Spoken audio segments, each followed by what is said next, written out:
Good day, everyone. Today, I want to invite you into a deep exploration of the human mind, focusing on the coexistence of two powerful axes: physical laws and subjective narrative. We are, on one hand, a mechanical combination of neural cells bound by biology. Yet, on the other hand, we are the solitary creators of our own lives, writing our own stories. Today, we will look into the awe-inspiring journey of a human spirit that confronts existential despair, taps into a profound survival instinct, and rewrites its own narrative of salvation. Let us begin.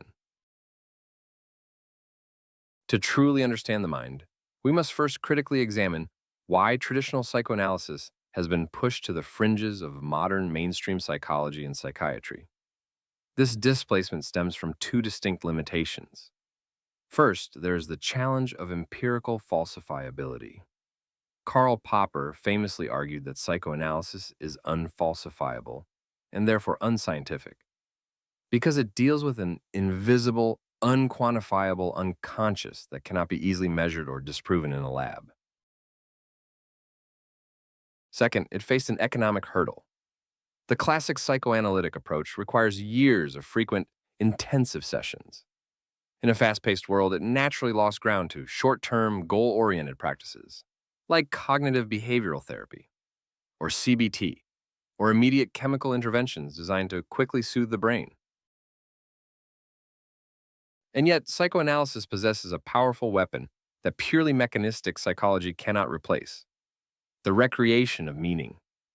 In a psychoanalytic setting, even the distortions, deflections, or outright lies a person tells to escape a painful reality are not dismissed as mere errors. Instead, they are recognized as desperate defense mechanisms designed to protect the ego. The very act of fabricating a narrative reveals a deeply hidden thirst within the unconscious. This unique ability to find absolute truth within a person's defense mechanisms is the enduring beauty of psychoanalysis. Does this mean our subjective mind is completely at war with our physical biology? Not at all. We can understand this through the analogy of computer hardware and software. Neuroscience studies the hardware, the physical laws governing synaptic connections and neurotransmitters.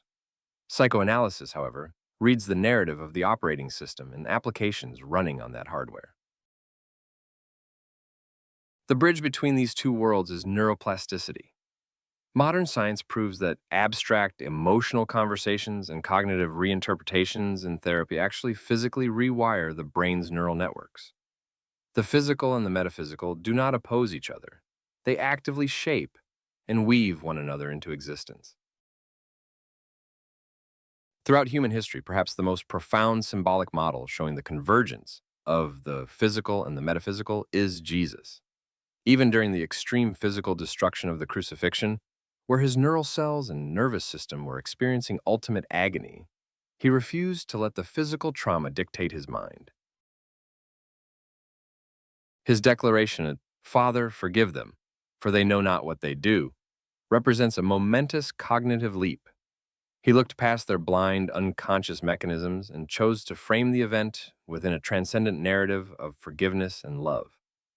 Beyond any religious context, this serves as an advanced psychological blueprint, an evolutionary hint of a new humanity capable of masterfully overriding physical suffering with higher metaphysical meaning. When we see the harsh contradictions of the world with too much clarity, we often find ourselves in a deeply isolated abyss, when our social functions feel paralyzed and we sink into absolute loneliness. The ultimate finality of death can look like a tempting escape.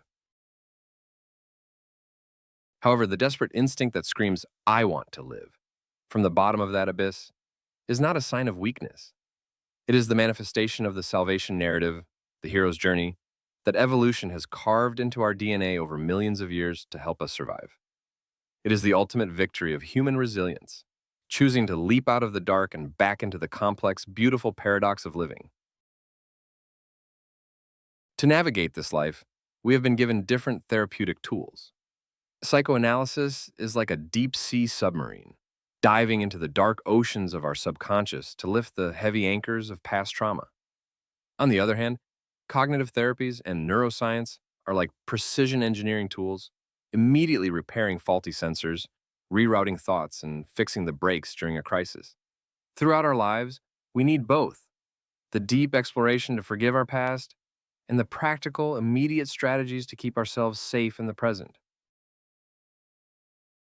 We stand here today having made a profound choice.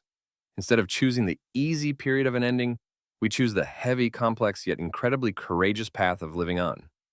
Even when we are shaken by the physical vulnerabilities of our biology, we retain the power to act as the authors of our own lives, infusing them with higher meaning and value.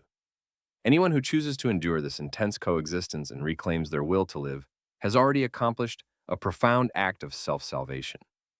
Keep moving forward, and remember that your story is still being written. Thank you very much.